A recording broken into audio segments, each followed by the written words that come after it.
Welcome everybody to the Elevate podcast, and I'd like to first of all say thank you to both Sean and Aaron for joining us, and they'll introduce themselves shortly. I'm Miranda, and I have the absolute pleasure of leading Elevate, and today we're having a conversation with Aaron Dimmock, who works at the Chapman & Co Learning Institute, and actually we've had a number of conversations over the last few weeks, most of which have gone off on all sorts of tangents, unplanned, but have nonetheless been sort of just interesting and engaging and fun. So we've been talking about this for a while, and we find ourselves here today where it's going to be great to hear Aaron share some of his journey and particularly how that sort of plays out in his life today and the links to the Institute. So thank you both for joining us. And I will hand to Sean next to say hi. Yeah, hi everyone. I'm Sean Spurgeon, Learning Director at Elevate Performance. I have to say my journey started a while back. I'm going to do a shameless book plug for the guys. Probably one of the most read books I've done, Everybody Matters, written by Bob Chapman. And so I was inspired by that book a few years ago and lucky enough to see Bob talk as well face to face in London. And ever since that moment, I've sort of, the message just resonates with me. And then, myself and Aaron, we had a conversation, a few months back, and hearing your story was just amazing and what you guys are doing. So, yeah, just super excited about hearing your personal story, but also the work that you guys are doing in the Institute. So, yeah. Fantastic. To you, Aaron. Oh, brilliant. Well, thank you, Miranda. Thank you, Sean. Awesome to meet up with you today and have this conversation. I'm excited to get going with the questions and the conversation. Like you said, we've met a couple of times now over the last several months, and just incredibly excited for what it is that you all are leading and attempting to accomplish with your values and mission at Elevate, and then, taking part in this conversation. So thank you so much for having me, and right on over back to you. Fabulous, and thank you. So I guess a good opener for everybody would be talk to us a little bit about the sort of the Institute and how and why it was founded and kind of its core purpose. That'd be a good place to start, I think. Yeah, fantastic. So I'm happy to share, and I'll start with. Let's see, it was about 5 years ago. So it was really ahead of when Everybody Matters was going to be published, that Rhonda Spencer, the Chief People Officer at Barry-Wehmiller, got together with a couple of folks on her learning and development team and Barry-Wehmiller University, which is an internal university for learning and development. They had this idea that based on the years of Barry-Wehmiller University helping folks grow and develop internally, that they would want to share those learnings with external clients because they thought they were on to something. So about 5 years ago, a little over 5 years ago, the Barry-Wehmiller Leadership Institute was founded, and the co-founders, Brian Wellinghoff, Matt Wyatt, and Sarah Hanna. And Sarah was the director and is the director of Barry-Wehmiller University. The three of them co-founded the Leadership Institute to get this running, and they started taking on a couple of clients, and it resonated with folks, just the learning and development opportunities, the workshops, the keynotes that they started to provide. And as Barry-Wehmiller Leadership Institute grew, about little over 3 years into the journey, decided to rebrand in honor of Bob Chapman. So this was obviously after the book release, continuing to have those conversations and engage with clients around the globe to rebrand the Barry-Wehmiller Leadership Institute, Chapman & Company Leadership Institute. So that's how it came into being. And our team is 17 team members strong right now. And a very fortunate opportunity, obviously, with all the challenges going on in the world today, to share this message of building a better world through business and measuring success. We at Barry-Wehmiller measure success by the way we touch the lives of people. So it's really interesting to share that message, see how it resonates. And then from the consulting side with the Leadership Institute and learning leadership and development, being able to customize and meet the client where they're at with their specific challenges and figure out how we can best move forward together to co-create what they need to address the challenges, issues, concerns that they have, and some of the objectives and goals that they have strategically for their organizations to move them forward. Fabulous. And how does your personal journey weave into that? So at what point did you arrive? How did you arrive? Yeah, thank you so much for asking, Miranda. I'll make it brief, and if you want to hear more, obviously feel free to ask additional questions.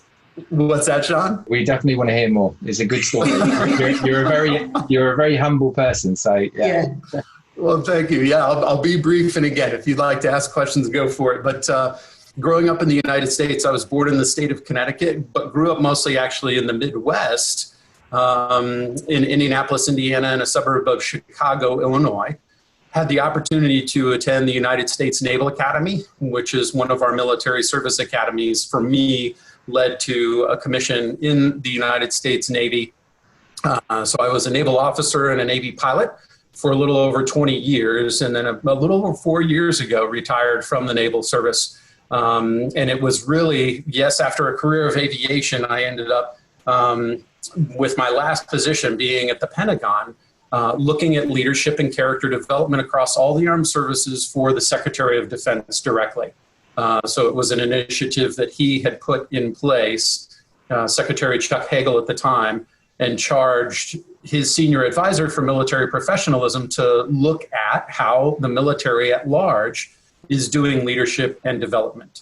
And as the Navy liaison for that particular team, learned a ton, obviously more about human behavior, organizational development, was able to synthesize my leadership opportunities over those 18 years into what it is that we can do through the centers of excellence throughout the Department of Defense and continue to build on the goodness, those pockets of goodness where things are really, really going well. One of the opportunities on that particular team was the opportunity to meet, I mentioned Rhonda Spencer, the Chief People Officer of Barry Waymiller. Well, she was extended an invitation by Simon Sinek, who's a good friend of ours.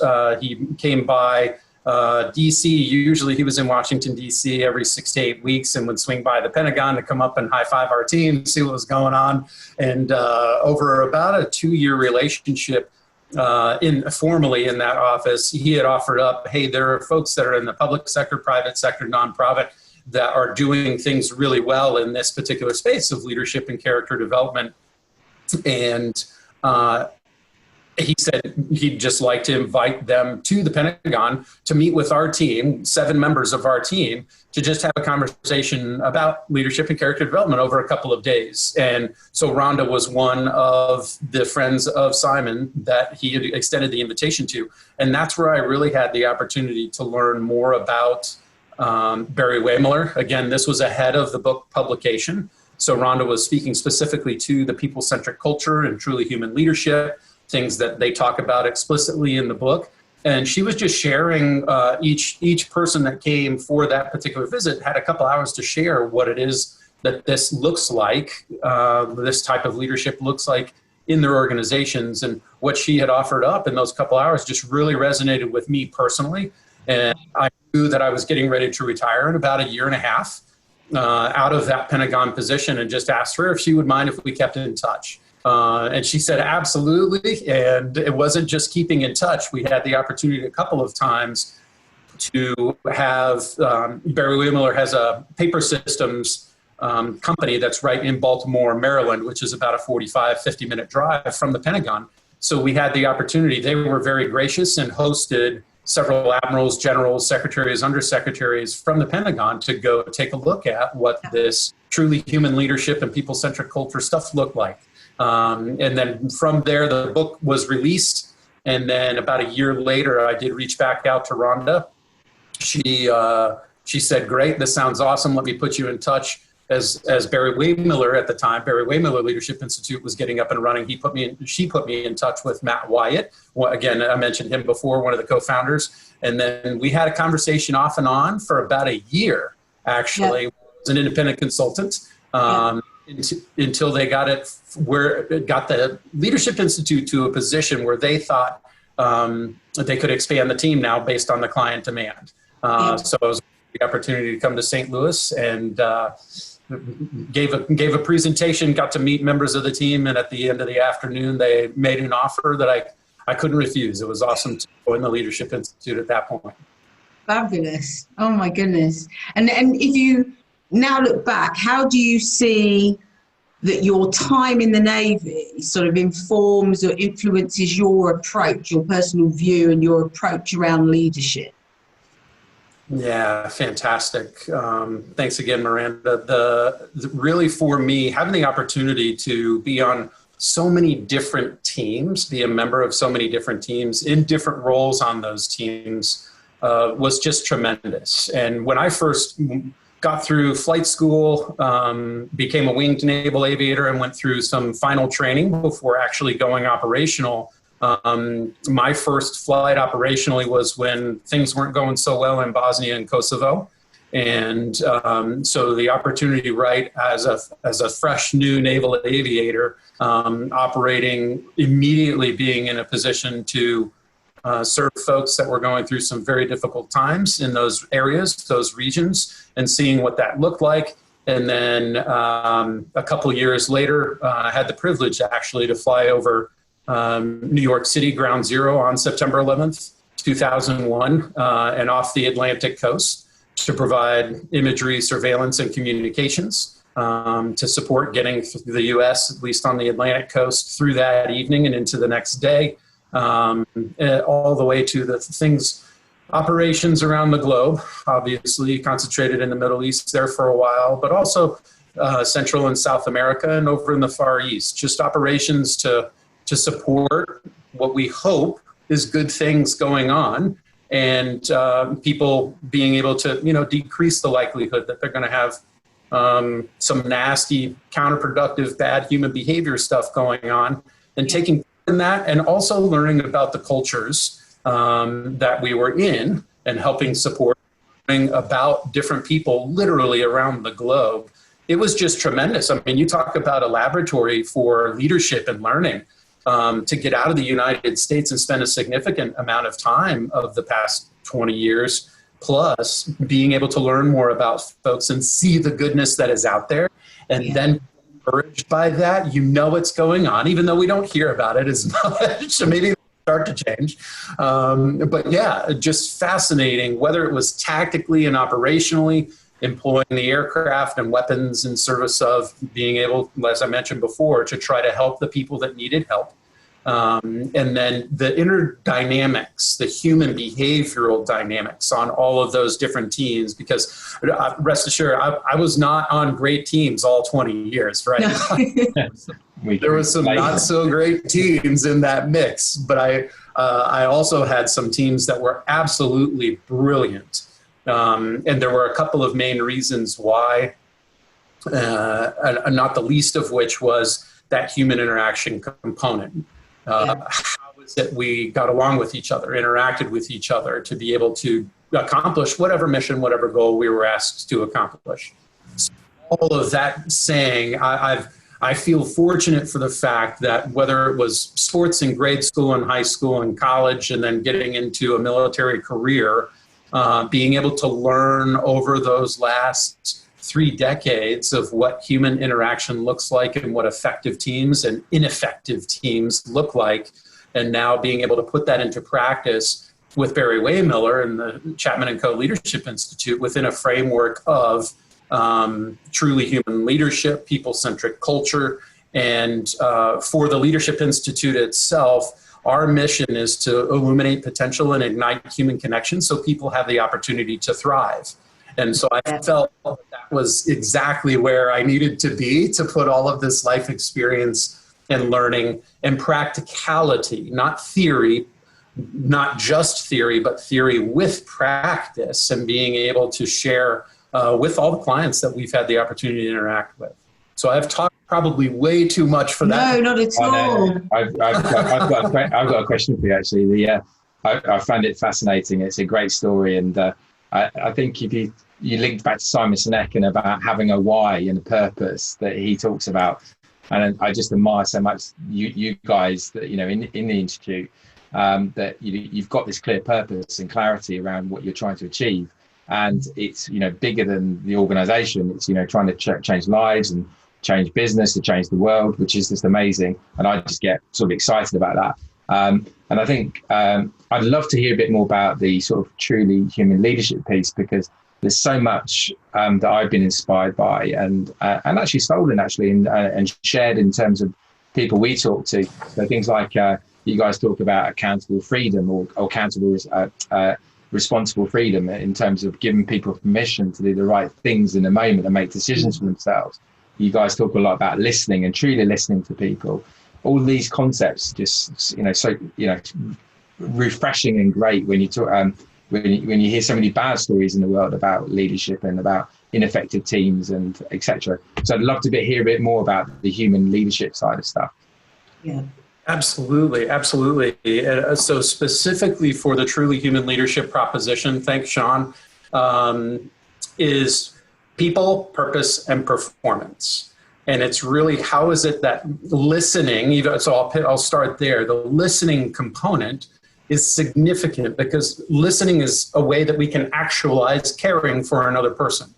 And when we do the listening well, the empathy starts to fuel itself, that we meet the emotion of the other person with compassion and listen and sit with them in that space. So we're not only hearing the facts that they're conveying about their situation, but we're sitting in the feelings with them. That's tremendous. And that's a lot of what Bob Chapman has done over the decades. And really it fuels what's in Everybody Matters. That going around, keeping your mouth shut and actually listening and observing what's going on and asking really, really terrific open-ended questions. And what I mean by terrific is when we ask a question to someone and they pause or they look up or they might even do both of those and then say, wow, that's a really good question. Like that pauses them to think and then offer up something that they really hadn't synthesized before. And that's where the substance of truly human leadership really resides. We're trying to dial into what is it folks are seeing, what is it folks are feeling as a part of the organization, and then figuring out where frustrations are, where roadblocks are, and then together figuring out how to move through them or address them together. So it's really just, it's honing in on how can we care for people in a way that they understand that this is real, it's genuine, it's authentic, and we're trying to relate to them so that we both uncover what needs to be uncovered to then move forward together. So that's about as plain as I can put it. And then you have the purpose, like you said, building a better world through business is that purpose piece. And then I mentioned it before, but we measure success by the way we touch the lives of people. Like that is a measure, a purpose, something that we can look at. It's tangible and say, hey, in this interaction, what are we going to make of this? How can we talk the way we're both receptive to each other and figure out what needs to be done to move forward? So the listening is such a huge component. And then you had also mentioned from the leadership standpoint, we have 3 fundamental values, which are seeking to understand, showing up to serve, and making it better. And those elements drive what I mentioned before to illuminate potential and ignite human connection so people have the opportunity to thrive. When you focus on seeking to understand, that's the listening element and the caring element. Showing up to serve, it's other-oriented. And then making it better is just having the conversation, whether that's a 30-second impromptu feedback, giving the feedback to someone, hey, this was the situation, these were your behaviors, or this is your behavior, and this is the impact that it's having, all the way to longer team conversations that there's a serious frustration out there because of a systemic issue, structural issue, and we need to talk longer about how to address that together and make it better together. So that's a snapshot of both truly human leadership, what fuels people-centric cultures, and then how the Leadership Institute has that conversation with folks around people, purpose, and performance. I love that. I saw something on LinkedIn the other day, actually. I never saw it before. I never thought about it. There was a little meme that said, silence is an acronym of listening, or silent. And I just thought about it. And you just think about it for a minute, and how many leaders actually listen to interrupt, but to your point, rather than listening to understand. Yes. I catch myself doing it all the time. And, there's another great Walt Whitman quote that always sticks in my head, which is presence begets presence. And it's something I've tried to take into my family life as well, where, you sometimes, at work, you put the charade on sometimes, and you make the extra effort to listen to people and to ask great questions. But then you're tired, you come home, and you don't always bring those skills to the most important people, which is your family. So for me, the journey's been trying to do both. And I still catch myself listening to interrupt, but I'm on that journey. But I love it. Absolutely. And building on that point a little bit, and then Miranda, it looked like you were going to say something as well. I'm sorry for interrupting. No, I was coughing, so I muted. Right on. So you didn't get yours yet. She knows I don't listen. That's why she laughed. But you're exactly right, Sean. And that's it's a wonderful point to make, because overarching the goal of truly human leadership is how can we care for each other in the workplace? So yes, bring our best selves to work each day and accomplish the best that we can accomplish as a team. So much so that we get energy from that and maintain the energy that we can absolutely go back to our families and show up in ways there that continue to be supportive and not drained constantly and fatigued. So yes, you hit on a phenomenal point. How can we care for each other in the work environment such that the home environment with family, friends, local community actually benefits because of that? Yeah, and it's so important. You think about, I know you guys talk about stress at work, and stress is one of the main it's a chronic illness, and it has a massive impact on people's lives, inside and outside of work, and their actual, people are dying. I think on a Monday morning is the time that the most heart attacks happen, and that is terrible. And a lot of that's driven by the workplaces that some people have to show up to, and that caring message for me is so important. And I wonder sometimes, I don't know, when you're sharing that message with some businesses that might perceive the word care as a bit fluffy, do you get that kind of response, or how is the message received? Yeah, I kind of have if I can add just a facet, because it's a similar question that I was sort of sitting with. So let's see if it rolls into one question, which is around, much of what you say resonates so much with us, and we talk a lot about, people matter. I guess even pre sort of COVID, but even more now, it feels like more and more businesses are shifting even further to the sort of focus on the typical commercial metrics, because the pressures are immediately financial. And so the response that so many businesses are looking for is how they shift those metrics. So linked to sort of Sean's question, how has that changed in terms of the conversations you're having, or how do people respond when actually the angle, because we're sold, but to those organisations that aren't sold, how are you able to sort of penetrate that immediate wall of, well, are you going to increase sales, or reduce attrition, or reduce my cost base?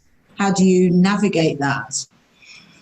Yeah, terrific complement of questions. And what we've been doing in the conversations we've been having with clients is to answer the first part of the question. There are organizations that will balk when we start talking about caring, but they aren't familiar with it, because that's not what's driven them in the past. So it's interestingly enough, for some teams, it's just a bit foreign, because it doesn't click for them, because that's not the mode of operating that they've been used to. And you go out and get the sale, I'm providing the service and the product. I got them a great price. That's what I do. Or, we're more hierarchical and what I say goes. And I've been in the industry for 30 years. I know it. So I'm letting folks know because that's an efficiency thing. We get all of that, but then we also propose the fact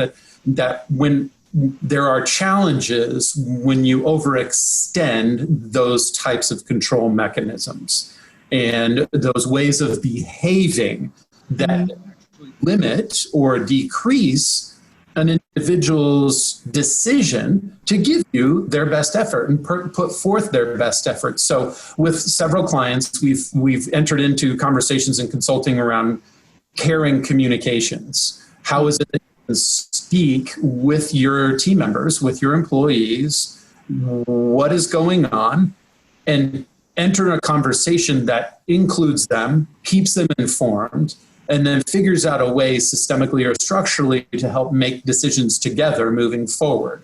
So that's really where we've nested it. And yeah, there are folks that have questioned the care proposition, but then when we do start to chat with them and we get into some measures, whether it's an assessment or going in and doing listening sessions and interviews and tabulating both that quantitative and qualitative data when warranted or when requested, and having folks share their voice and capturing that in a way that informs the leadership such that they can take those elements and in a very caring way have open conversations with the members of their team.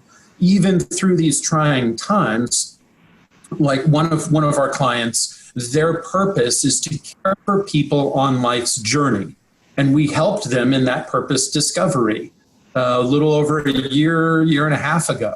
And it has been a focus for them now. Not that caring for people wasn't a focus before, but now that a flashlight has been put on it, it drives their decision making. And then they ask for some assistance with how they could communicate to their team layoffs that were coming up and how they could go through that.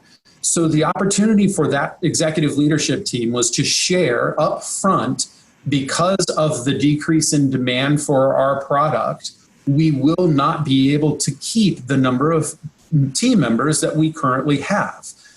So in order to help us make this transition, we have a few options. And then you meet the folks that are near retirement, or at least they decided to meet with the folks that were near retirement. And if they wanted to exercise an early retirement option, they could put that in motion. For folks that were already eligible, just having the frank conversation with them. How much longer do you plan on staying with the team?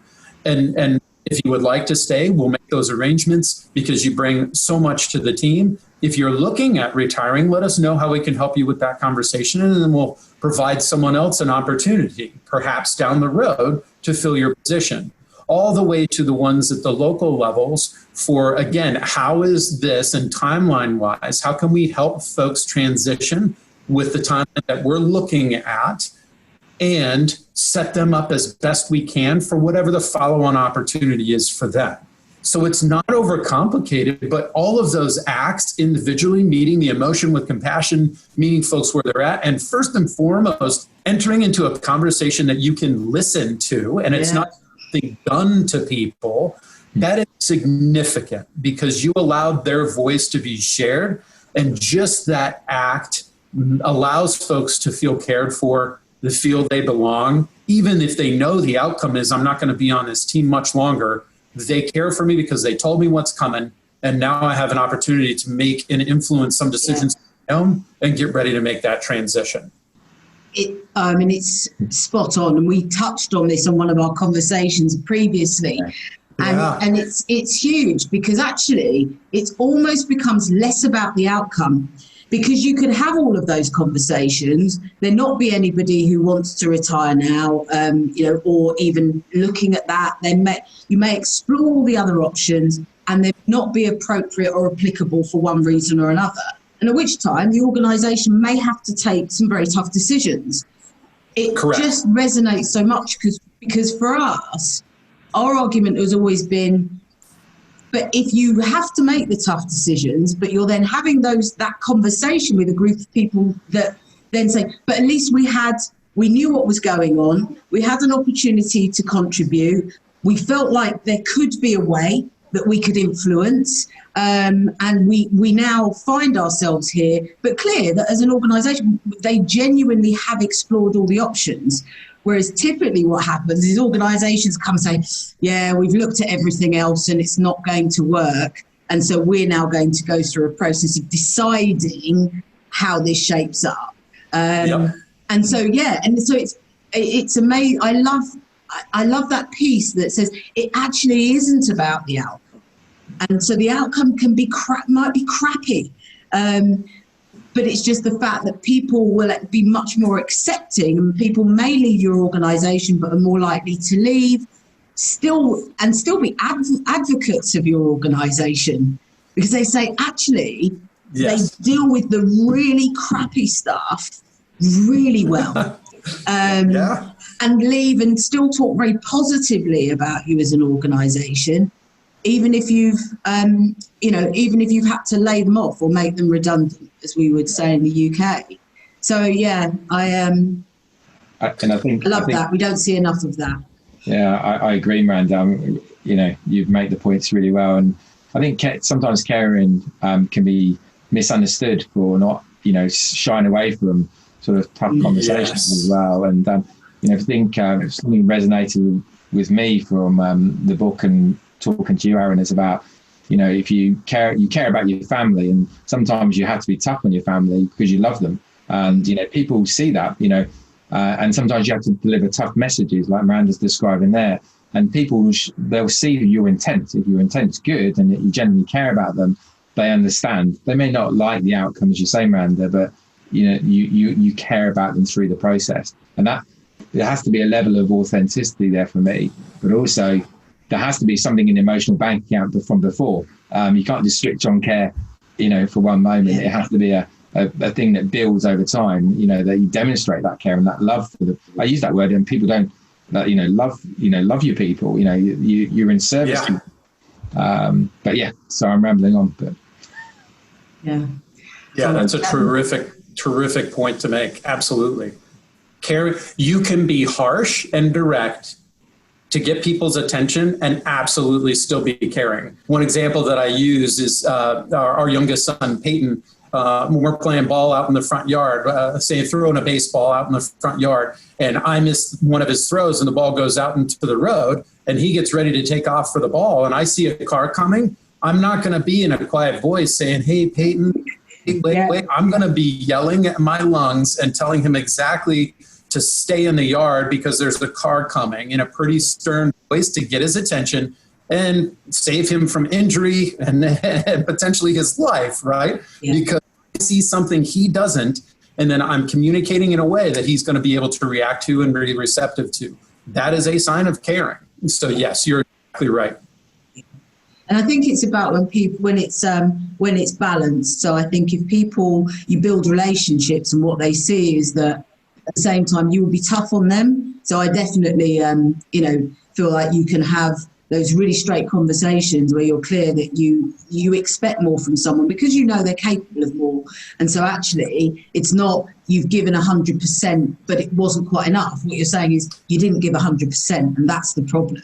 But similarly, that same person will see you go into bat for them. So it's that whole thing that says, I will almost fight with you if we need to, if that's to get where we need to go. But it comes from a place because I respect you. I know what you're capable of. I want you to do the best you can do. But at the same time, I will also go into battle on your behalf with the same sort of veracity. So I think, to Sean's point, it comes back to intent. So I think it's, listen, I may be quite known for being a bit of a straight shooter, but actually the people that I've worked with and have built great relationships sometimes I could be gentler in my articulation of something, and I own it. So it's been on my, I'm very much work in progress in that space, and probably will be until I take my last breath. But at the same time, they understand it comes from my intent is good. And they also then are quite comfortable. They say that veracity is now going to have that fight over there on my behalf. So it's, I think it's it's not all about gentle packaging and gentle language. There are times it needs to be hard and unequivocal. Without a doubt. And that's huge, because what I hear you saying is you have a foundational relationship within which folks can assume you are positively intended. Therefore, they are going to be receptive to what it is you're saying. I mean, fundamentally, that's what we're talking about. Whether I come across as direct or a little bit more louder in tone, or at times just a very frank, low-key conversation, either way, the individual we're talking to, they're listening to us and receptive to us because of that relationship and environment that that's significant. And then I'll throw in really quickly John Stuart Mill, his quote. I won't quote it fully, but he captures the fact that we're corrigible beings. Human beings are not incorrigible. We are at times, but most of the time we're corrigible, which means we're receptive and open to change, believe it or not. Yeah. Even for him, John Stuart Mill, it's almost a moral obligation. If I'm seeing you do something that you shouldn't be doing, I have a moral obligation to tell you, because I'm seeing it and maybe you're completely blind to it. And if we have that relationship, we've built that environment, then I can go ahead and approach you and say, hey, you were doing this, it had this impact. What do you think? Oh, yeah, thanks for bringing it to my attention. I'll go ahead and change that. Like, that's what we're looking for, without a doubt. And when we have those exchanges, those are very caring exchanges. Yeah.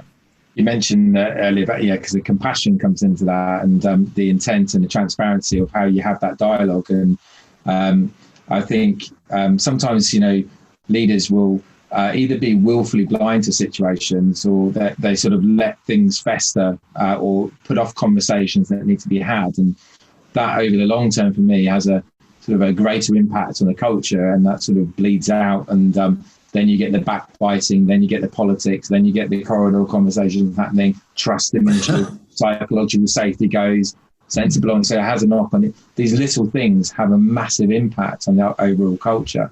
So I'm fascinated by that. And huge, because when we talked before, if your start position is that 99, or there are stats, but anyway, the vast majority of people come to work to do a good job.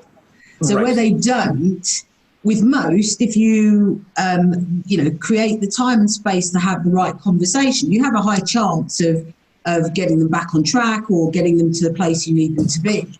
So when people actually, leaders choose not to, often, fast forward 3 months, you end up with someone who's, entering into formal performance management situation, and ultimately at risk of losing their job.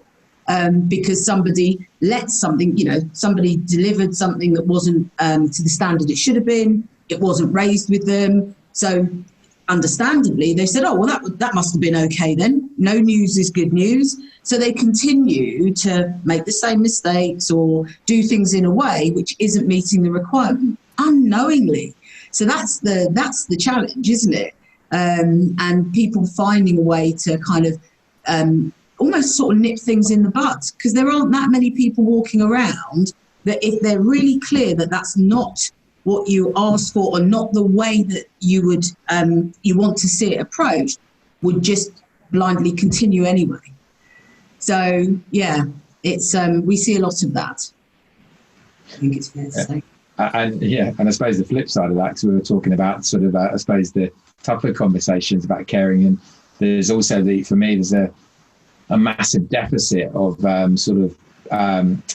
deficit feedback, where people aren't spotting the things that people are doing right and praising progress, or just celebrating the small things that people change. And it just drives me mad, because people, as you say, Miranda, they come to work to do, well, I know I do, and I think many other people I speak to do come to work to do a good job.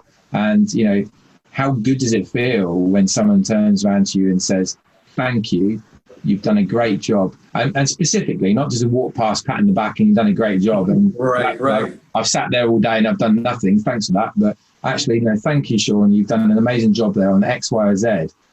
That lifts you. That can. I don't know about you, but it lifts me for the rest of the week. Sometimes, and when we've been through tough times like COVID and the tough times that are coming up now, that's so important to me. But And what about the link? Because there's something around authenticity, isn't there? Because I actually was found myself furiously commenting on I think it was an HBR post today actually that was talking around, tricks that managers and leaders miss in terms of motivating their people. And there's, I was reading it and envisaging those leaders that had reminders in their diary to send a note, say, great work team, and it lands and it's not timely and it's not authentic and it's not sincere, because actually it just says great work, because it's ticking a box. So they can say, yes, I motivated my team this week, but because it's not authentic, what they're not able to say is talk about what was so amazing about the piece of work. So everybody reads it and says, yeah, he hasn't even looked, or he or she hasn't even looked at it, or they haven't read it. That's just a standard great job. Or those that then think, actually, what I'll do is I'll go for a hugely public acknowledgement of someone because they'll love that. But again, if it's not real, and I ended up in a bit of a debate today with someone around that stuff. So it's kind of, you want to be catching people doing things right, but people that, but the other extreme is not walking around just every 5 minutes saying, great job, nice work, brilliant, which is then too far the other extreme. So for me, it's not about frequency, it's about authenticity is the key. Yeah, that's huge. And just hearing you talk, Miranda, there were a couple of things that came to mind. First and foremost, definitely, and Sean, thanks for getting us started down this path, like the pockets of goodness that I talked about with at the Pentagon that we were looking for, like offering people praise and recognition more than we're coming at them from the developmental side is what actually fuels why people would want to perform well. Mm-hmm. So there's no question that if we keep getting pummeled because of just the stuff that we're doing wrong, eventually we're going to walk. Mm-hmm. But every once in a while, there are a couple of more positive or affirmative things that I'm being told about than the developmental. That's significant. So that's one piece, that ratio, more affirmative positive than negative, because if it flips, then we're on a bad path.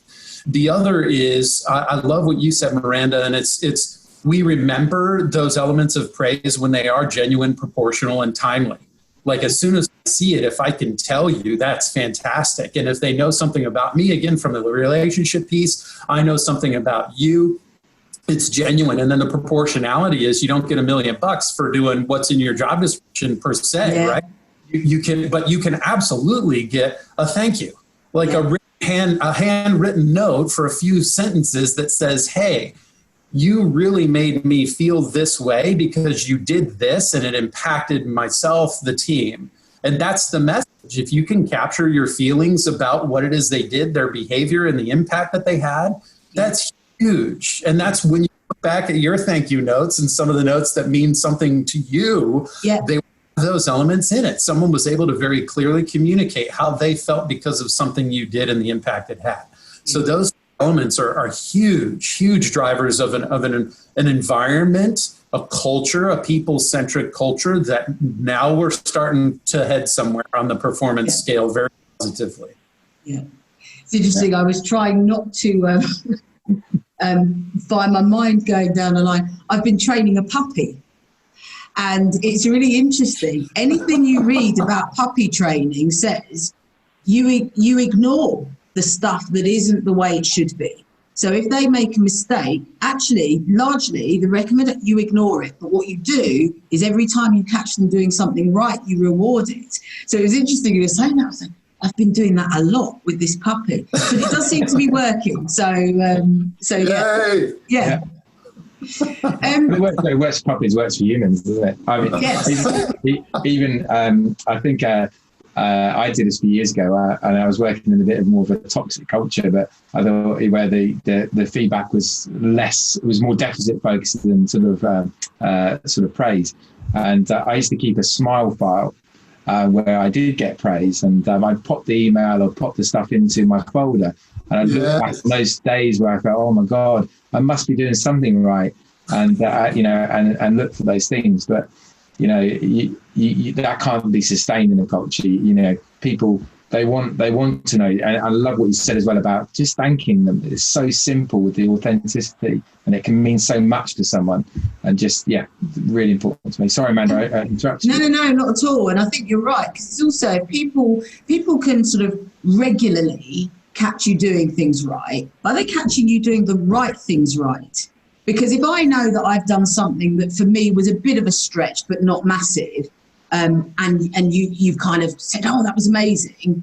But on the day that I do something that really took me outside of my comfort zone and meant I worked half the night, and you don't acknowledge that, 27 acknowledgements prior don't make up for the time when I really felt like I'd gone out on a limb and I got nothing. So there is a danger, so that's why I think people will always get caught out when it's just every so often I'm going to make a point of doing it. You could do it 3 times a year if it's the right 3 times and done in the right way for the individual. And so for some, public acknowledgement is their worst nightmare. For some, that's absolutely what they would seek. So it's also, yes, we talked about appropriateness and what works for that individual. Which by definition now you've hit on actualizing care. Yeah. Right? That's another form of caring, because you know the person at least that well enough that even taking the praise, I know there are some folks that are elated if we just have a quick one-on-one and I'm able to hand them a note and say, thank you very much, as opposed to getting the whole team together and saying, this is what this person did. It's not that it's not well intended, but we are focusing on how the individual will want to receive it. Yeah. And if they did do something that warranted kind of a more public announcement, the sign of caring there is actually just to ask them, would you mind? So appreciate them in one-on-one. And then would you mind if we share this with the group? And either you're welcome to share it, or I can share it, or we can do it together. And then you give them the check-in. And if they say, no, I'd really rather not, then you say, golden, well done. Yeah, agree. So I'm just mindful of time, and the next question is, there's 3 bits to it. So essentially, it's sort of, if you were to give sort of 3 nuggets of advice to leaders right now, what would they be? Oh, it's such a phenomenal question, and no question. Focus that's required for just 3, right? And I will offer up these 3 just based on, again, whether it's, I can't put it on one thing, but the opportunity, the childhood I had, some of the challenges in high school, and obviously going through a military career, and now the last 4+ years post-military, I can kind of funnel it down to 3 things, and they are centered around my personal values of humility, service, and candor. So the 3 bits that I would offer up is leaders, especially, it's really at all times, which is what we would go for. And when you're doing those behaviors at all times, then when we do hit rough waters, we're able to make them shine even more, perhaps. But the first would be humble.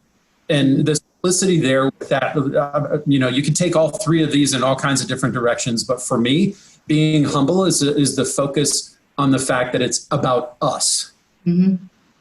It's about us. It's not about I. It's not about me. It's about us. So humility to know that we may be wrong. We may be seeing it a little bit differently than other people. Being open to conversation. Being curious. That all stems from humility. A focus on it being about us as a team. Yeah. The next is to serve. Service piece. And when we serve, we mentioned it a couple of times before, but one fundamental form of service for me is to meet emotion with compassion. So how is it that you are having these conversations with folks on your team that they are the ones, because of your behaviors and the way that you are receiving and listening to them, they feel listened to? So a way to serve, a way to actualize care, is to create those fora or that environment where folks actually do feel heard. And then the last is to exercise candor. And we've talked about it a couple of times. Yeah. For how is it that I can care for the individual personally such that they are the ones that feel cared for. It's not interpretation of, oh, I care for you. They have to feel it in order for it to be authentic and genuine and valid. So it's caring personally while being able to challenge folks directly, having the conversations that need to be had.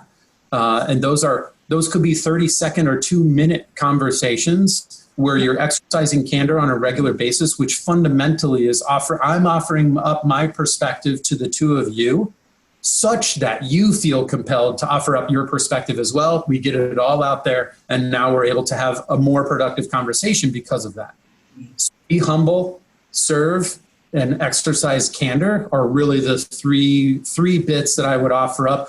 And I would also caveat that in the spirit of being humble, I don't know at all. Those are 3 bits that I'll be working on continuously, and I'll keep learning, but just based on that 30 years of experience, that's really where I'm focusing. Yeah, it's amazing. I'm trying to build on that. Is I think for me they really resonate.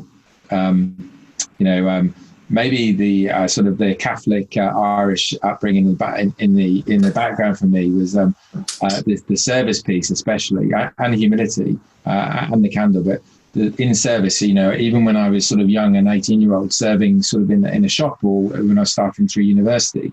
I was in service to every person that came into my store, and in the same way, when I was lucky enough to lead a group of people, I sort of carried that mentality through with me.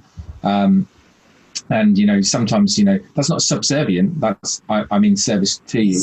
Right. I think that was a lesson for me, because I have a habit personally of being a people pleaser. So where you take it to the other extreme, which is like any strength can be sort of an overplayed. Any virtue can be a vice. Yeah. Exactly. That's the word I'm looking for. Yeah. So they really resonate with me, Aaron. So thank you for sharing them. Absolutely. Thanks for sharing as well, Sean. I appreciate it. Oh, but I mean, I'm astounded that we kind of covered the questions that we had planned in 2 minutes short of the hour. And I'm sure we could definitely have taken many of them on great tangents as we have before.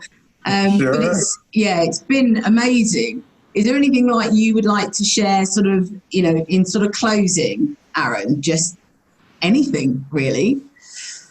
Well, first and foremost, thank you both for the opportunity to have this conversation. I look forward to more as we move forward into the future, knowing what it is you all are attempting to accomplish with your purpose and elevate.